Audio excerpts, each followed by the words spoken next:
mensaje de hoy se llama Un demonio que asistía a una iglesia. Un demonio que asistía a una iglesia. Y a algunos les causa risa. Ayer que estábamos con los hermanos, recuerden que este mismo culto lo tenemos también los sábados en la noche. A algunos les causa risa, a otros les causa asombro, otros dicen, ¿de dónde sacó el pastor ese título tan raro? Ese título como extraño. ¿Realmente puede un demonio asistir a la iglesia? ¿Qué dice la Biblia frente a esto? ¿Hay algún pasaje donde podamos ver algo, nos dé luz acerca de estas cosas tan extrañas que suena como a herejía ese título? Muy bien, yo quisiera empezar hablando de esto. Sabemos que Satanás está en constante movimiento y guerra contra el Señor. Obviamente no es un dualismo, pero hay una guerra espiritual que se libra y está en guerra constante contra la iglesia y contra el pueblo de Dios. Cuando tú lees Apocalipsis, cuando Satanás es atrapado y es echado al lago de fuego, dice, ha sido lanzado fuera el acusador de nuestros hermanos, escuche, el que los acusaba de día y de noche. Su trabajo no para. Satanás busca detener la obra de la iglesia. Mire, la iglesia siempre estará en el ojo del huracán de los demonios. ¿Por qué? Porque en fin y al cabo el mundo le pertenece a Satanás, ¿o no? ¿Quién es el príncipe de este mundo? Satanás.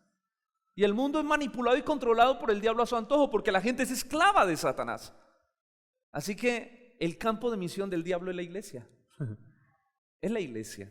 Ese es su campo de misión. Él busca enfriar la iglesia, él busca detener la iglesia, él busca robar la pasión en el creyente. La tentación existe para romper tu comunión con Dios y para que se deteriore tu vida espiritual. Y él busca enfriar la iglesia. Y cuando una iglesia, es más, como lo decía Audi ahorita, una iglesia que deja de orar es una iglesia que tiende a morir. Que Satanás busca constantemente paralizar la obra de la iglesia, la predicación del evangelio, enfriar la iglesia. Hoy estudiaremos la historia de un demonio que asistía a un lugar de adoración. Es muy interesante, hasta que se encontró con Jesús. Y cuando se encontró con Jesús tuvo que irse de la vida de este hombre que conoció la verdad y la verdad lo hizo libre. Marcos capítulo 1, llegamos al versículo 23. ¿Recuerdan? Retomemos un poco. Hablamos hace 8 días de que Jesús llega a Capernaum a predicar. Dice que Él está predicando y en medio de su predicación la gente decía, este predica como quien tiene autoridad, no como los escribas y fariseos. Eso está en nuestro canal de YouTube en la predicación pasada. Y llega y en medio de su predicación hay el siguiente evento. Versículo 23. Pero había en la sinagoga, escuche, mientras Él predicaba dice, pero había en la sinagoga de ellos un hombre con un espíritu inmundo que dio voces. Y hoy vamos a ver esta historia en 3 escenas. La primera escena yo la he titulado El demonio. Nos dice el versículo 23 que había en la sinagoga de ellos un hombre con un espíritu inmundo, es decir, con un demonio que dio voces. La pregunta que yo hago es, ¿qué hace un demonio en un lugar de adoración? Porque ¿qué era la sinagoga? ¿Qué era la sinagoga? Era un lugar donde se estudiaba la Torá, la palabra de Dios, la ley de Dios. Era un lugar donde se predicaba la palabra de Dios. Era un lugar donde se cantaba, donde se oraba, donde se tenía comunión. Y en medio de ese lugar había un demonio, una persona endemoniada. Estaba allí en ese lugar, escuchando la predicación, tal vez cantando los himnos, saludando a los hermanos. Había un espíritu inmundo en medio de la sinagoga. ¿Qué hace un demonio en un lugar de adoración a Dios? Bueno, recordemos una cosa.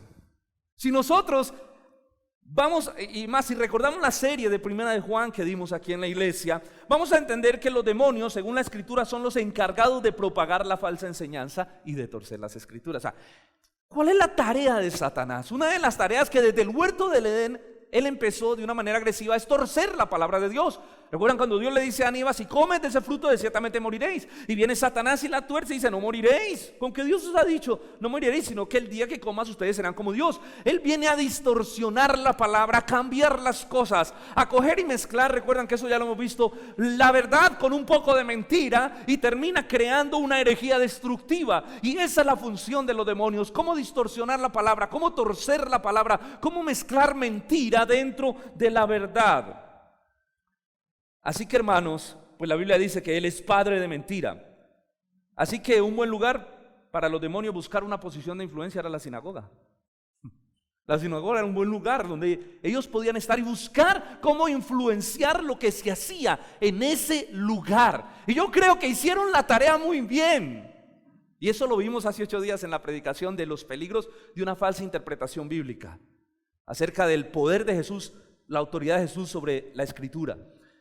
Y es que si ustedes miran y revisan la predicación pasada y lo que estudiamos, la manera en que Satanás pudo influenciar la doctrina, la interpretación de la Escritura en los escribas y los fariseos fue un trabajo muy bien hecho. Los convirtió en unos seres totalmente legalistas, transformó la ley de Dios en una situación legalista, que Jesús llegó a decir: ustedes cierran el reino de los cielos y ni ustedes entran ni dejan entrar a nadie. Ellos hicieron muy bien su trabajo. Por eso no creo que este haya sido el único demonio que había en la sinagoga. Ellos convirtieron la sinagoga en su residencia. Porque la doctrina que tenían los escribas y fariseos era una doctrina que permitía que los demonios inclusive pudieran estar en medio de la sinagoga. Satanás había torcido la enseñanza de tal manera que había convertido las sinagogas en su guarida. Allí se podía camuflar muy bien sin ser detectado. Es por eso que la gente, cuando vio predicar a Jesús y vio lo que hacía, dijo: este predica como quien tiene autoridad. Porque una de las maneras en que Satanás resta poder a la predicación de las Escrituras es cuando éstas no son expuestas fielmente. ¿Sí, claro? Cuando hay una desviación en la doctrina. Es una de las maneras en que el poder, porque dice la Biblia, el Evangelio es ¿qué? Poder de Dios para salvación a todo aquel que cree. Y una manera de restar el poder en la predicación, no en las Escrituras, porque ellas tienen poder en sí mismas, pero en la predicación es cuando ya no son expuestas con fidelidad. Y la gente decía: los escribas y los fariseos no tienen autoridad. Y ya lo vimos hace 8 días. ¿Por qué? Por la manera en que se torció la Escritura. Pero este predica como quien tiene autoridad. Mis hermanos, Satanás se enfoca profundamente en penetrar la iglesia. Y eso, yo creo que hay 2 extremos que los hemos hablado. Número 1 es la gente que tiene una obsesión con el diablo. Y se predica más del diablo y se habla más del diablo que de Cristo. Hay una exaltación a Satanás por encima de la exaltación a Cristo. Y se coloca casi que en un dualismo, en el mismo nivel, como si hubiera más poder. Eso es peligroso porque eso no es bíblico, no es real, no es ni lógico siquiera. Porque Dios es omnisciente, todopoderoso, omnipotente. Satanás fue creado. Satanás sí tiene un poder, pero es un poder limitado, que inclusive está sujeto al poder y la autoridad divina. Y el otro extremo en el que caen muchos hermanos, inclusive muchas denominaciones, es ignorar al diablo. No pasa nada, no. La Biblia dice: ojo, él anda como león rugiente buscando a quien devorar. Me gusta un dicho que dice: cristiano que no ora, el diablo lo devora. ¿En serio? Jesús dijo: velad y orad para que no entréis en tentación. La palabra de Dios dice: pues no ignoramos sus maquinaciones, dice el apóstol Pablo. Necesitamos comprender muy bien los movimientos del diablo sin caer en el exceso de darle el protagonismo que él no tiene, porque él en toda esta historia es un extra, pero muy peligroso. Y Satanás está profundamente interesado en penetrar la iglesia. ¿Recuerdan cuando vimos la serie de Primera de Juan? Que la guerra espiritual más agresiva que existe es la guerra entre la verdad y la mentira. En la guerra entre la verdad y la mentira, Dios establece su verdad. Satanás es padre de mentira. Y Satanás logra influenciar una iglesia si logra torcer su enseñanza y involucrar mentira dentro de esa verdad. Resta el poder y la vida de la iglesia. Cuando una iglesia se vuelve legalista, que lo hablamos hace 8 días, es una iglesia que ha perdido el poder y la autoridad. Pero también cuando una iglesia se vuelve liberal. Y cuando una iglesia cae en estos excesos y la doctrina es desviada, esa iglesia se vuelve una cuna de pecado. Lo decíamos hace 8 días. ¿Qué hace el legalismo? El legalismo no estirpa el pecado, sino que lo maquilla. Jesús dijo: ustedes son sepulcros blanqueados, por fuera están muy lindos, pero por dentro están atestados de inmundicia. Porque el legalismo lo que hace es maquillar el pecado, porque como no hay poder santificador, porque la que santifica la palabra, el legalismo solo maquilla el pecado. ¿Y qué hace el liberalismo? El liberalismo acepta el pecado, lo acepta de manera muy natural y convive con él y lo promueve. Entonces esta iglesia se vuelve, cuando cae en estas situaciones, una cuna de pecado. La presencia de Dios, la vida de oración, como las escrituras son torcidas, entonces la vida de oración, la vida de piedad de la iglesia, la vida de comunión, la pasión por el Señor desaparecen de ese lugar. Y al desaparecer eso, la presencia de Dios del lugar, lo que se llama lish kabosh en el hebreo, es decir, la presencia de Dios se aparta. Se aparta. Y en estas iglesias los demonios podían habitar sin nada que les incomode. Sin nada que les incomode. Sin nada. Porque inclusive muchas personas pueden asistir sin convertirse. ¿Soy claro? Porque la predicación no tiene su efecto y su poder de conversión. Y pueden venir las personas, inclusive un endemoniado, y sentarse y escuchar y estar sin nada que lo incomode. En ningún sentido.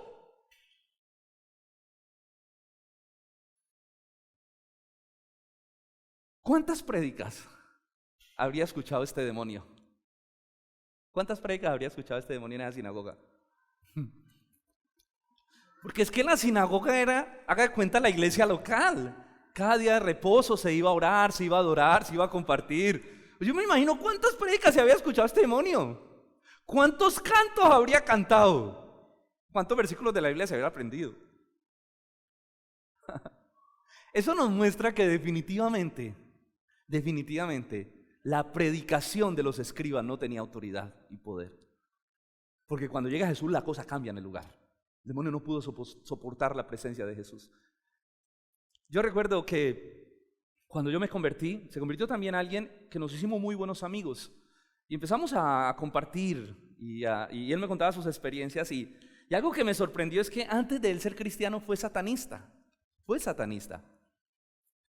Entonces yo le decía, contame ustedes qué hacen en ese mundo. Y él empezó a contarme. Él me contaba que la función de él, porque él ya tenía un grado en el satanismo, pues, o sea, era una persona como que estaba escalando en el tema. Él me decía, yo tenía la autoridad, a mí se me habían delegado 2 demonios. Él tenía 2 demonios. Él los escuchaba, ellos conversaban con él. Le decía, yo con esos demonios, lo digo porque lo conozco, fue mi amigo, él no me va a mentir. Me contó su historia. Yo dije, esto tiene sentido. Es real, él no está inventando cosas. Él decía, yo tenía 2 demonios y mi función era ir a las iglesias cristianas. Los demonios me decían a qué iglesia íbamos y nos metíamos en el culto, y en medio del culto yo les ordenaba cosas y ellos empezaban como a estorbar el servicio de adoración, estorbar a la gente y hacer cosas dentro de la iglesia. Su función era estorbar. Pero era interesante que él me decía, pero había iglesias donde los demonios me decían, no, esa no, a esa no, a esa sí. Entonces él dice que él empezó a convertirse porque él dijo, bueno, si nosotros tenemos todo este poder y supuestamente Satanás es más poderoso que Dios, que es lo que él dice, los demonios dicen eso, entonces, ¿por qué me dice que a esa iglesia no? Él empezó como a cavilar la duda. Entonces hubo un retiro, un campamento, y los demonios le dijeron, allá no te vas a meter. Y él dijo, pues allá voy. Y fue por encima de, como en esa oposición a ellos. Y cuando él llegó al campamento, los demonios no entraron, y ese hombre fue libre. Absolutamente libre, y creyó en Jesús y se convirtió, y desde ahí empezó su vida espiritual. Yo sé que no podemos hacer doctrina de la experiencia, pero esta experiencia nos sirve para saber que la función de los demonios es estorbar la obra de Dios, y que hay iglesias que son vulnerables por su falta de oración, por su falta de espiritualidad, por su falta de adoración y por su falta de una predicación bíblica. Son vulnerables. ¿Cuántas prédicas habría escuchado este demonio en la sinagoga? ¿Cuántas? Por eso la gente se sorprende. Mira el versículo 27. Cuando llega Jesús y el demonio no resiste su presencia, la gente dice, y todos se asombraron de tal manera que discutían entre sí diciendo, ¿qué es esto? ¿Qué nueva doctrina es esta? Que con autoridad manda a los espíritus inmundos y le obedecen. La gente quedó admirada de lo que sucedió en ese momento. Ok. Ese fue el demonio que congregaba. Miremos la segunda escena. Miremos en medio de este conflicto espiritual que hay allí. Miremos las afirmaciones del demonio. ¿Qué fue lo que el demonio le dijo a Jesús? Miremos como las palabras que este demonio dijo, ¿verdad? Versículo 23 y 24. Empecemos por esto. Había en la sinagoga de ellos un hombre con un espíritu inmundo que dio voces. O sea, él empezó a hablar cuando vio a Jesús predicando, diciendo, ¡ah! ¿Qué tienes con nosotros, Jesús Nazareno? ¿Has venido para destruirnos? Yo sé quién eres, el Santo de Dios. ¿Cómo inicia su conversación este demonio? Dando voces diciendo que ¿sí? Eso, ¿cómo es, Caro? ¡Ah! No fue No, porque si usted ve los signos de exclamación, ¿qué es un signo de exclamación? Es una exclamación, es ¡ah! El demonio se alborotó. Apenas llegó Cristo a ese lugar, el demonio no pudo soportar su presencia y se manifestó, no pudo estar más camuflado. Y empezó diciendo, ¡ah! ¿Qué tienes con nosotros, Jesús? Claro que ellos no hablan así, pues, tan bonito, ¿no? Yo no sé cuántos han tenido la experiencia. Yo recuerdo cuando yo me convertí al Señor en un campamento también.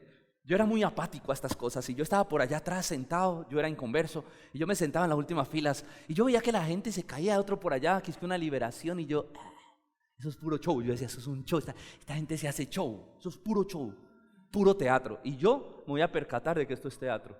Así que cogí, me paré en mi silla y me fui supuestamente donde estaban orando por una muchacha que estaba endemoniada. Y dije, vamos a ver que si eso es cierto. Cuando yo llegué y entonces yo me metí entre ellos y la miré. Y justo cuando la miro, ese demonio me manda su mirada. Y yo, ¡ay, no, esto no puede ser! Esto no puede ser un teatro. Cuando me empieza a hablar, hermano, en serio, me empieza a hablar con esa voz toda distorsionada, toda ronca, una cosa. Yo salí temblando, literalmente yo salí temblando. Ellos me sacaron, me dijeron, quítenlo de acá. Yo salí temblando y todo el tiempo, todo ese día estuve en un temblor y en un impacto profundo, porque yo dije, esto es verdad, esto sí existe. Y bueno, a partir de eso empezó en mi corazón el Señor a tocar, el Evangelio entró en mi vida, me convertí en ese evento, en ese campamento y créanme que nací de nuevo, la transformación, la paz, lo que pasó en mi corazón. Pero yo vi estas cosas. Y por eso le digo que el demonio no está diciendo, ¿qué tienes con nosotros, Jesús? No, una manifestación demoníaca. ¿Qué tienes con nosotros, Jesús de Nazaret? Hemos estado cómodos todo este tiempo. Te viniste a tirar el parche. No hemos sido incomodados todos estos años. ¿Y a qué has venido a este lugar? Déjanos, dice Lucas, porque Lucas 4:34, Lucas 4 es el texto paralelo, el evangelio sinóptico, y Lucas agrega esta palabrita que no tiene Marco. Lucas dice que el demonio dijo, déjanos, mire la incomodidad, déjanos, vete, no te soportamos, Jesús. Y es que la presencia de Jesús, la santidad de Jesús incomodaba profundamente a los demonios. La luz incomoda las tinieblas, ¿o no? Usted ha visto que, pongamos este ejemplo, a veces uno cuando está en oscuridad y usted le prenden una luz, usted siente como una incomodidad, ¿sí o no? Bueno, imagínese lo que sienten las tinieblas, los demonios, cuando la luz es encendida. Porque ellos se camuflan en medio de las tinieblas y la luz estaba llegando a esa sinagoga, la predicación de Cristo, la luz del Evangelio estaba alumbrando ese lugar. El demonio fue manifestado y tuvo que salir porque la luz vence las tinieblas. La santidad de Jesús, la luz de Jesús incomodaba e incomoda profundamente a los demonios. Ellos no pueden percibir esa santidad, esa gloria de Dios. Pero es que muchas veces inclusive uno puede estar en lugares adorando y si hay algún demonio y la presencia de Dios está ahí, pues no le queda otra sino que salir, manifestarse.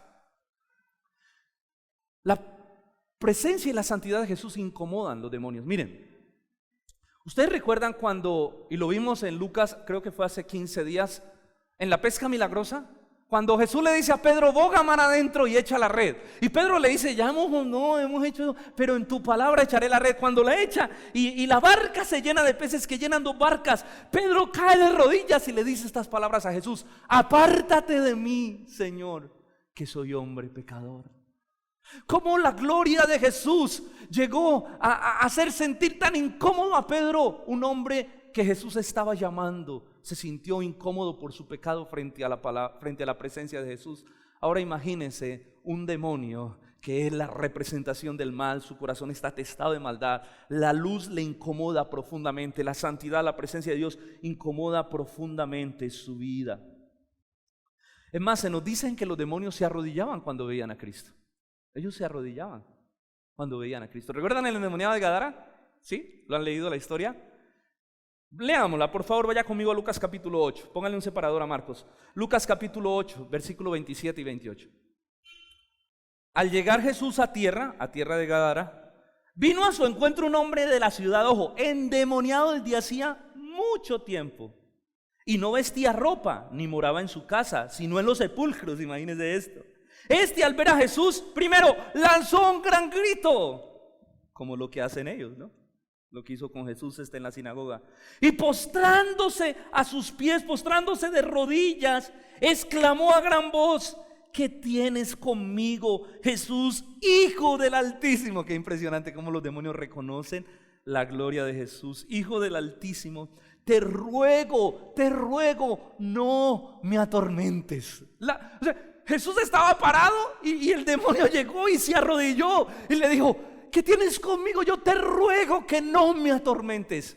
Y el texto paralelo que está en Mateo 8, que habla también del endemoniado de Gadara, Mateo agrega lo siguiente: ¿has venido para atormentarnos antes de tiempo?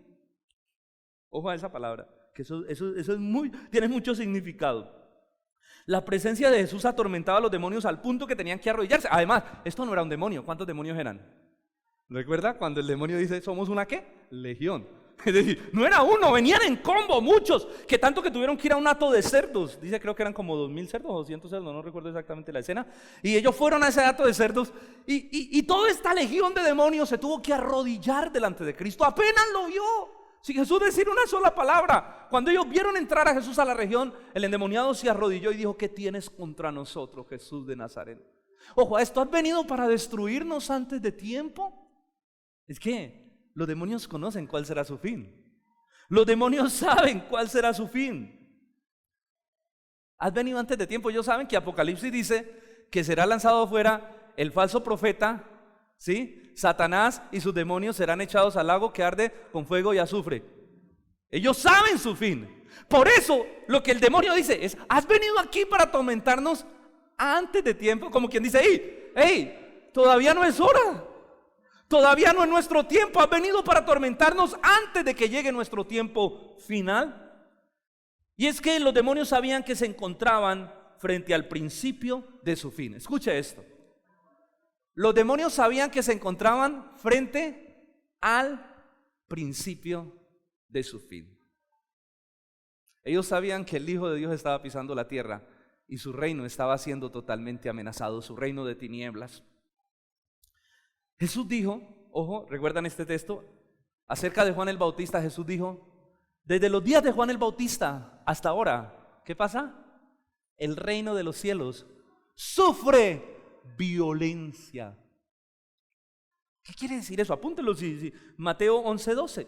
Desde los tiempos de Jesús, de Juan el Bautista, dice Jesús, hasta ahora, mi llegada sobre esta tierra, el reino de los cielos sufre violencia. Y escuche, los demonios saben, Satanás sabe, porque si hay alguien que conoce de Biblia es Satanás, y ya se lo voy a explicar.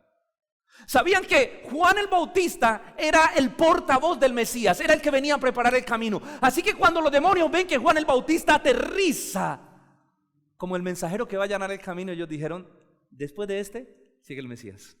Este viene a anunciar. O sea, ellos sabían que ese tiempo era un tiempo de guerra agresiva. Y Satanás empieza a enfilar, a alistar sus tropas. Y lo primero que empieza a hacer, que empezó cuando Jesús aterriza sobre la tierra, cuando el Hijo de Dios es encarnado, ¿qué fue lo primero que hizo Satanás para tratar de acabar con él? A ver, el que lo acierte le regala una chocolatina. ¿Qué fue lo primero que hizo Satanás para acabar el plan de Dios? ¿A quién usó? ¿Quién dijo eso? Levante la mano. Bueno, le doy una chocolatina. Herodes. Lo primero que empieza a suceder es que matan todos los niños. ¿Recuerdan? ¿Quién estaba detrás de eso? ¿Quién estaba más empecinado en acabar con el Mesías? Desde que Jesús pisó la tierra, Satanás buscó acabarlo. Desde que era un niño, Herodes manda a matar a todos los niños, pero el Espíritu Santo le avisa a José y el niño es ocultado durante ese tiempo. Luego Satanás busca cómo tentar a Jesús, como quien dice: si no puedes con el enemigo, únete a él. Y le dijo: si me adoras te doy todos estos reinos. Y luego le buscó caída a través de los escribas y fariseos hasta que por fin logró matarlo. Pero lo logró matar porque ya era la voluntad de Dios, era el tiempo de Dios, era el tiempo perfecto de Dios para que Jesús fuera ¿a dónde? A la cruz del Calvario. Entonces hay una guerra agresiva desde que Juan el Bautista pisa la tierra hasta que Cristo pisa la tierra. Hay una violencia que se desata porque la manifestación de Cristo desata una manifestación profunda, violenta en el reino de las tinieblas. Porque Jesús sabía que cuando el Hijo de Dios pise la tierra, primera de Juan 3:8 dice: para eso apareció el Hijo de Dios, para deshacer las obras del diablo. Él intensifica su ataque. Mis hermanos, por eso es que el demonio o los demonios cuando vienen a Jesús le dicen, este demonio, vuelva a Mateo 1, mire las palabras del demonio, ¿qué tienes con nosotros? Ojo a esto, Jesús Nazareno, ¿has venido para destruirnos? Sé quién eres, el Santo de Dios. ¿Has venido para destruirnos? Ellos sabían a qué había venido Jesús. El Hijo de Dios apareció para deshacer las obras del diablo. Los días empezaron a contarse para el reino de las tinieblas, porque el reino de los cielos venía a establecerse y a desbaratar el imperio de las tinieblas. Has venido para destruirnos. Sé quién eres. Eres el Mesías. Eres el Mesías anunciado. Eres el Hijo de Dios. Eres el Hijo del Dios Altísimo. Yo sé quién eres tú, le dice el demonio a Jesús. Por ahí dicen que este demonio tenía muy buena teología, porque cuando usted estudia las palabras del demonio, el demonio está reconociendo dos cosas de Cristo. Número uno, está reconociendo su humanidad. Le dice, Jesús Nazareno, tú eres Jesús hombre y eres de Nazaret. Oh, lo tenían bien estudiado. Y al final le dice, yo sé quién eres, el Santo de Dios, la divinidad de Cristo. Es decir, el demonio estaba reconociendo la humanidad de Cristo y la divinidad de Cristo. Tenía muy buena teología este demonio. Sí, señor. Aunque los demonios no son omniscientes, es decir, ellos no lo saben todo, porque hay gente que cree que los demonios son omniscientes, que le saben hasta los pensamientos, que no, los demonios no tienen ese poder. Es un poder que solo lo tiene el Señor, la omnisciencia, conocer lo más profundo de los pensamientos. Pero los demonios sí conocen algo, le va a decir ¿qué? La Biblia. Pastor, ¿usted dónde saca eso? No, yo no lo saco, es que cuando el demonio tentó a Jesús, ¿con qué lo tentó? Con la Biblia. Cuando una persona quiere acabar a su enemigo, lo tiene que estudiar. Satanás conoce la Escritura. Le dice, está escrito. Escrito está, tírate. Y Jesús le responde, pues escrito también está, no tentarás al Señor tu Dios. Y hay una confrontación de la mentira torcida con la verdad de Dios. La mentira del diablo torciendo la verdad, tírate. Realmente está torciendo la Escritura. Y Jesús viene y afila la verdad y penetra a Satanás con la verdad. Hay una guerra agresiva allí entre la mentira y la verdad. Los demonios conocen la Biblia. El problema es que no se someten a ella porque no tienen un corazón regenerado. Y más, ¿usted por qué cree que este demonio está en la sinagoga? ¿Para aprender más? Bueno, es una especulación santa, ¿no? Es una especulación santa. Recuerdo un muchacho que me dijo, un ateo, un man, pero ateo. Dicen que todo el mundo es ateo hasta que llega al cielo, al cielo no, al juicio final. Hasta ahí se le acaba el ateísmo hasta que muere. Y este man me dice, yo voy a estudiar teología. ¿Y cómo que vas a estudiar teología? ¿Y para qué? Si uno dice que no cree en Dios, precisamente para demostrar la inexistencia de Dios. ¿Cómo le parece? Los demonios reconocen la Biblia, pero no se someten a ella porque no tienen un corazón regenerado. Están atestados de maldad y en medio de esa maldad tuercen las Escrituras, tuercen la verdad de Dios. Santiago dice, cuando está hablando de la fe sin obras es muerta, es el contexto del texto. Santiago 2:19 dice, ¿tú crees que hay un solo Dios? ¡Magnífico! También los demonios lo creen y tiemblan. ¿Tú crees que hay un solo Dios? ¿Tú crees que Dios es uno? Pues los demonios también creen que Él existe, lo han visto, lo conocen, saben cuál es su gloria porque vivieron con Él en la eternidad pasada y tiemblan delante de ese conocimiento que tienen. Pero el corazón de ellos está lleno de tinieblas y no se arrepienten ni se someten a la palabra de Dios. Además ya fueron juzgados, ya el juicio está dictado. Ellos creen en la existencia de Dios, creen que hay un solo Dios, que Jesús es el Hijo de Dios, pero ellos no se someten a la palabra. Por eso Santiago habla de la fe sin obras es muerta, aunque eso sería otro mensaje. Es decir, ellos creen, pero ellos no han sido regenerados. Su fe es inconsistente, su creencia no sirve para nada sino para hacer daño y torcer las Escrituras. El poder de las Escrituras obra en un corazón arrepentido y redimido. Escuche esto. ¿Dónde obran las Escrituras? El poder de la palabra obra. Bueno, cuando llega un inconverso que está siendo llamado, obra para arrepentimiento. Pero el poder de la palabra, ustedes recuerdan la parábola del sembrador de varias tierras, sobre la misma palabra, la misma semilla es echada, pero solo dio un fruto excelente en una, que Jesús dijo, esta es buena tierra, y produjo fruto al 100 por 1 en su vida. Y es que la palabra de Dios da fruto en un corazón fértil, en un corazón redimido, en un corazón arrepentido, en un corazón necesitado. Muchas personas pueden venir a escuchar la palabra a una iglesia, y una de ellas, alguien salir profundamente tocado, quebrantado, arrepentido, transformado, y la persona de al lado salir diciendo, yo no sentí nada, a mí no me pasó nada. Además, esa predicación, eso no pasa nada, eso en mi vida, no, yo no. Porque es que la palabra de Dios obra en un corazón hambriento. Cuando hay un corazón hambriento es como una esponja donde la palabra de Dios llega, la presencia del Espíritu Santo penetra el corazón y el alma. Por eso no puede penetrar el alma de los demonios, aunque en su razonamiento perverso la conocen, no la creen. Realmente en su corazón no la aceptan como la verdad de Dios. El demonio le dice, yo sé quién eres. No solo reconoce la humanidad de Cristo, le dice, yo sé quién eres. Tú eres el Santo de Dios. Tú eres el Hijo de Dios. Tú eres Dios hecho hombre. Claro, ese demonio conocía a Cristo. ¿Saben por qué? Porque ese demonio en la eternidad pasada le servía a Cristo. Antes de revelarse, los demonios servían a Cristo, servían a Dios. Conocieron, no sabemos cuánto tiempo. La Biblia nos dice, bueno, igual en la eternidad no hay tiempo, ¿no? Porque es un estado atemporal, porque es la eternidad. Pero en la eternidad pasada los demonios servían a Cristo. Servían a Cristo. Lo reconocían, vieron su gloria, vieron su poder. Lo vieron sentado, reinando, gobernando. La creación fue hecha por el poder de su palabra. Todo obedece al poder de su palabra.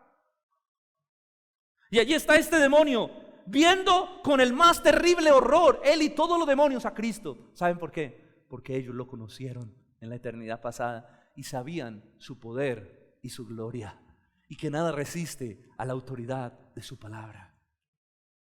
Y por último, entremos a ver esto, la autoridad de Cristo. La autoridad de Cristo. Miren por favor el versículo 25, cuando el demonio empieza a hablar y a decir, tú eres el Santo, el Hijo de Dios, Jesús Nazareno, empieza a reconocer todas estas cosas que eran verídicas de Cristo. Jesús le reprendió inmediatamente diciendo, cállate y sal de él. Y vuelven los signos de admiración. Cállate y sal de él, cállate. Lo reprendió diciendo, cállate y sal de él. Y el espíritu inmundo, sacudiéndole con violencia y clamando a gran voz, salió de él. ¿Qué es lo primero que vemos? ¿Jesús qué? Lo reprendió. ¿Qué hizo Jesús? Lo reprendió. ¿Usted qué necesita para reprender a alguien? Tener autoridad sobre esa persona. A veces me dicen, vea, reprenda a ese niño. Yo, ese no es mi hijo. Yo no me voy a meter en un lío. Si el papá no lo reprende, ahora si el papá me dice, pastor, tranquilo, usted, yo le hago. Sí. Pero si yo no tengo autoridad sobre él, pues el papá. Va a haber un niño en la calle. Póngase usted, vea a un niño en la calle haciendo algo que no está bien y repréndalo y veré en qué se mete. Entonces un mamá bien mancancanudo, ¿usted qué hace ahí reprendiendo a mi hijo? Un karateca ahí. No, se necesita autoridad, dominio, control. Jesús tiene control sobre el imperio de las tinieblas, por eso lo reprendió. Jesús tiene toda autoridad. Él mismo dijo en Mateo 28:18, toda autoridad me es dada. Toda autoridad me es dada. Nada escapa de su autoridad. Ningún demonio escapa de su autoridad, ni Satanás mismo. Todo está bajo su control. Dice la Biblia que ante el nombre de Jesús se doblará toda rodilla en los cielos, en la tierra y debajo de la tierra, y toda lengua confesará que Jesucristo es el Señor. Por eso la guerra espiritual no es un dualismo. ¿Qué es un dualismo? Dos fuerzas con un mismo poder. Es incoherente, lógicamente es incoherente, bíblicamente es inaceptable. No estamos frente a un dualismo. Dios es todopoderoso. Estamos frente a una batalla ya ganada en la cruz de Calvario. Las obras del diablo fueron deshechas. Lo que pasa es que es un enemigo agresivo. Sí. No ignoramos sus maquinaciones, pero no estamos frente a una batalla dualista. Por eso yo no entiendo cómo hay tanto cristiano que vive con temor del diablo. La incomprensión bíblica de estas verdades hace que los cristianos vivan con temor. ¿Y usted ha visto que hay cristianos que viven con una obsesión de una persecución demoníaca? Como que todo es el diablo. Ay, se le cayó el chorizo, diablo cochino, te reprendo. Y todo es el diablo, el diablo, el diablo. Y ando con una obsesión buscando ocultarse del diablo, porque no hay una comprensión, porque están creyendo que esto es un dualismo. Tú le perteneces a Cristo, estás guardado por Cristo. ¿Sí o no? Dice la palabra, el que es hijo de Dios, el maligno no le toca. Ahora, no te inmiscuyas, esto no da licencia para inmiscuirse. Si tú te inmiscuyes en el pecado y en medio del terreno de Satanás, tenlo por seguro que vas a salir herido. Pero a veces hay una obsesión, o hay gente que cree que todo es el diablo. Yo recuerdo que una vez una pareja que asistía a la iglesia, tenían problemas. No a esta iglesia, ¿no? Para que usted no empiece a decir quién fue. A la iglesia que yo iba, buscaron consejería en determinado lugar y en medio de su matrimonio lo que les dijeron es, lo que ustedes tienen es un espíritu de divorcio. Entonces lo que ustedes necesitan es una liberación. Ustedes necesitan una liberación. Son un espíritu de divorcio.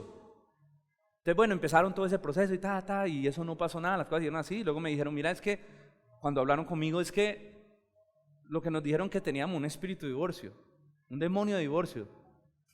Yo le dije, pues si tiene un demonio usted, mijo, ¿cómo trata a su esposa? La manera de tratar usted a su esposa y la manera de tratar usted a su esposo rompen todos los parámetros bíblicos. Lo que ustedes necesitan es arrepentimiento, no una liberación. Arrepiéntase usted del pecado que comete contra ella, maltratándola como la maltrata, y arrepiéntase usted del pecado que comete contra él, deshonrando su vida y su autoridad como hombre. Cuando ustedes empiezan a vivir conforme a eso, su matrimonio será restaurado. Mientras no lo hagan será muy complejo, porque están rompiendo, están en pecado, un pecado del que necesitan arrepentirse por romper los parámetros bíblicos. Y es que detrás de estas cosas, de esa obsesión por Satanás, lo que el ser humano busca es delegar su responsabilidad. Claro, es más fácil uno decir, es que fue el diablo. Hermanos, yo pequé, pero es que fue el diablo me obligó. ¿Sabe qué es lo que queremos con eso? Deshacernos de nuestra responsabilidad y nuestra necesidad de arrepentimiento. ¿Sí o no? Entonces, ojo, que hay que entender muy bien este tema. Porque si usted no lo hace, usted puede poner su responsabilidad y decir que la culpa no es suya. Si usted trata mal a su esposa, no es por su culpa, es por un demonio. Si usted está en determinado pecado, no es su responsabilidad, es un demonio. Entonces la gente ya no necesita arrepentimiento, sino liberación. Eso es antibíblico. Eso es antibíblico. No hay que desconocer que Satanás tienta, que Satanás coloca las cosas y que si él te hace pecar, tú tienes que arrepentirte para que sea restaurada tu comunión con el Señor. Mis hermanos, Jesús le reprendió y le dijo, cállate. Decía que muchos cristianos viven, hermano, con temor por la ignorancia bíblica, porque deben ser las tinieblas las que temen la luz, no la luz quien teme a las tinieblas. Soy claro, deben ser las tinieblas que temen la luz. ¿Recuerdan cuando los demonios le dijeron por allá a estos exorcistas ambulantes, conocemos quién es Cristo y conocemos quién es Pablo, pero a ustedes no los conozco? Los demonios deben temer la luz. ¿Sabe qué? La Biblia dice que nosotros somos luz. ¿Por qué? Pues somos la representación del mensaje de Cristo, somos los portadores del mensaje de Cristo. Entonces no tenga temor, hermano, no tenga temor. Hay gente que se amedranta. A mí me han llamado a las 12 de la noche, pastor, venga, ore por este demonio que alborotó. A veces me da ganas de decirle, ore usted, hermano, me va a ir por allá, yo bien los que vivo. En serio, me ha tocado salir 12 de la noche e ir a orar por un endemoniado. Yo recuerdo una vez que, esa fue terrible. Una señora vivía solo con una bebé pequeñita, y cuando llegamos, esa señora estaba amarrada de pies y manos, tirada por allá en un lugar. Y es que, bueno, no tengo tiempo para contar la historia, pero el demonio la tenía controlada de tal manera. Claro, tuvimos que llegar a orar por ella, predicar el evangelio, porque si está endemoniada es una sencilla razón, no conoce a Cristo. Necesitamos predicar el evangelio. Hasta que, bueno, esa señora fue libre de ese demonio. Pero a veces, hermanos, nosotros como que no entendemos que somos luz y tenemos a Cristo, que podemos orar, que podemos hacerlo nosotros. Que la autoridad está sobre la iglesia, la autoridad es de Cristo, la autoridad no es del pastor, es Cristo. Y usted le pertenece a Cristo, usted está en Cristo. Ore por las personas, predique el evangelio. Y si se le alborota un demonio, pues hermano, empiece a orar, empiece a predicarle el evangelio, ¿sí o no? Ojalá se le alboroten, para que deje el miedo. Sí, porque a veces somos miedosos y le tememos y tememos, y qué miedo, Yo sé que es feo el tema. Yo recuerdo, perdónenme, estoy contando cierta experiencia y no que a mí me han pasado en este asunto, me han pasado experiencias bien interesantes y no podemos hacer teología de las experiencias, pero sí me han servido para madurar en este tema. Cuando yo recién me entregué al Señor, nosotros amábamos mucho ir a orar con los pelados y nos íbamos a orar a las casas. Y yo recuerdo que empezamos a orar en una casa y yo tenía por ahí 2 meses de convertido, pero muy apasionado por el Señor, estudiando la Biblia. Y empezamos a orar con otros muchachos y había otro muchacho allí a mi lado, justo a mi lado derecho, que también asistía a la iglesia, que iba a la iglesia muy regularmente. Y empezamos a orar y a adorar y eso fue muy interesante porque estábamos orando, adorando, nada raro, nada del otro mundo. Simplemente estábamos orando y adorando al Señor y cantando. Yo no sé, yo empecé a sentir un calor impresionante en mis manos. Eso me estaban quemando y yo, uy, ¿qué es esto tan raro? Pero yo, bueno, eso debe ser, quién sabe, me subió la presión, algo ahí. Seguí orando y orando, cuando al lado mío empieza alguien. Y yo, ay, ¿qué es esto? Y empieza a manifestarse un demonio. Yo era nuevo en el evangelio. Todos los que estábamos ahí prácticamente éramos nuevos, éramos como 4. Y yo justo tenía el endemoniado a mi derecha. Yo dije, ¿yo qué hago? Y empieza hermano a mirarme y a hablarme. Yo dije, salir corriendo no puedo. Llamar al pastor menos. Pues porque estaba tarde y a nosotros nos decía que no nos quedáramos tan tarde orando. Nos echaban para la casa y nosotros nos íbamos a orar. Y yo dije, no, hagámosle. Y empezó, y ahí tocó aprender a orar por los endemoniados. Y predicarle el evangelio a esa persona que iba a la iglesia. Para que se arrepintiera y se convirtiera de verdad. Entonces, hermano, la luz vence las tinieblas. La luz no puede temer a las tinieblas. Hay cristianos que viven paniqueados con el diablo. No, Jesús le reprendió. Siguiente palabra, cállate y sal de él. ¿Qué le dijo Jesús cuando el demonio empezó a hablar? ¿Qué le dijo? Cállate, cállate y sal de él.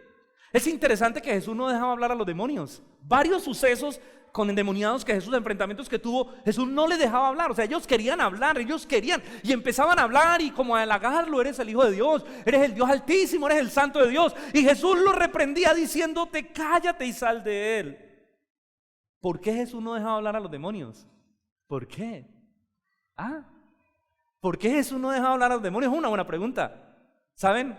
Si usted lee el versículo, Marcos 1, el versículo 34, la responde. Y sanó Jesús a muchos que estaban enfermos de diversas enfermedades y echó fuera muchos demonios. Porque ¿qué sucedió?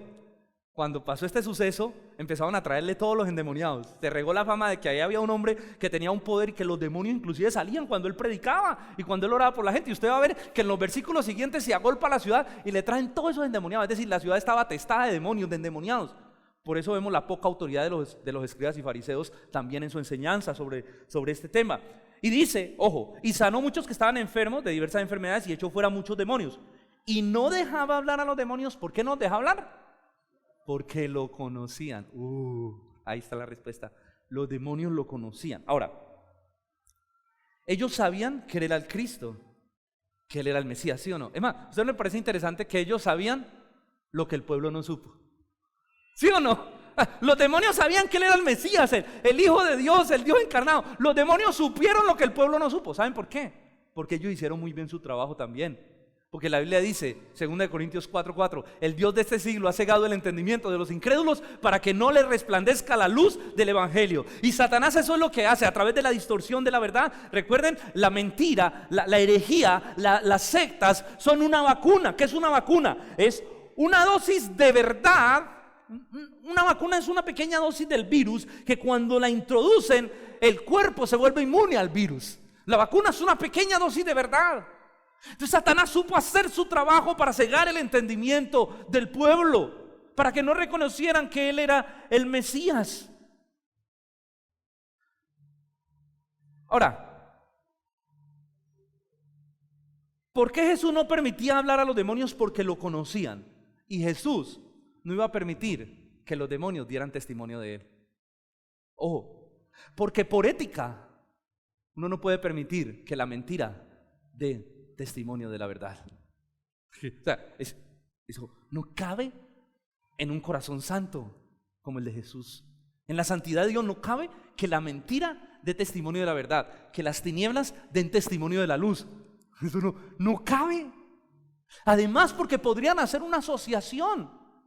Imagínense la fama que hubiera cogido Jesús si él dejara hablar a los demonios. Ah, sí, claro, ¿sí ve? Ellos sí saben. Ustedes no quieren creer, pero vea, los demonios sí saben. Ellos sí saben quién soy yo. Usted no sabe quién soy yo. Ellos sí. Jesús no hizo eso, no los dejaba hablar, porque ellos sabían quién era.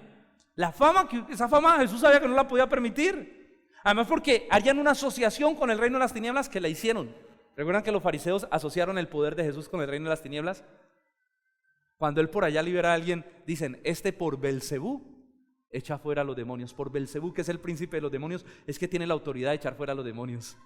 Imagínense, sin Jesús permitir que hablaran los demonios, ellos hicieron una asociación.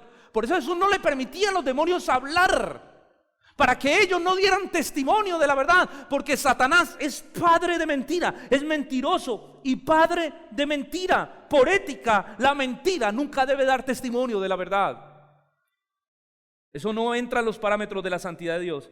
¿Qué diferencia a lo que uno ve que algunas personas hacen? Yo he visto gente que se manifiesta un demonio y empiezan, tráigamelo. ¿Cómo te llamas? ¿Qué haces? ¿A qué te dedicas? ¿Cuánto hace que estás en ese cuerpo? ¿Qué estás haciendo ahí? Y una entrevista, hermano, una entrevista ahí. Jesús dijo, cállate, no los deja hablar, cállate. Además, venga, ¿usted le va a creer a un demonio? ¿Para qué le pregunta cosas a un demonio? Me acordé del chiste. Que una vez se alborotó un demonio. Entonces la persona llega y lo llama para orar. Ven, tráelo acá. ¿Cómo te llamas? Y el demonio dice, Francisco. Y él decía, no, Francisco no me puede llamar un demonio, tiene que tener un nombre. No, ¿cómo te llamas? Francisco. ¿Qué? ¿Cómo te llamas? Dime tu nombre. ¿Qué, Francisco? Dime de verdad, ¿cómo te llamas? Y el man llega y saca la cédula y le dice, vea, Francisco, me llamo Francisco. ¿Tú le vas a creer a un demonio? Son mentirosos y padres de mentira. Jesús no les dejaba hablar.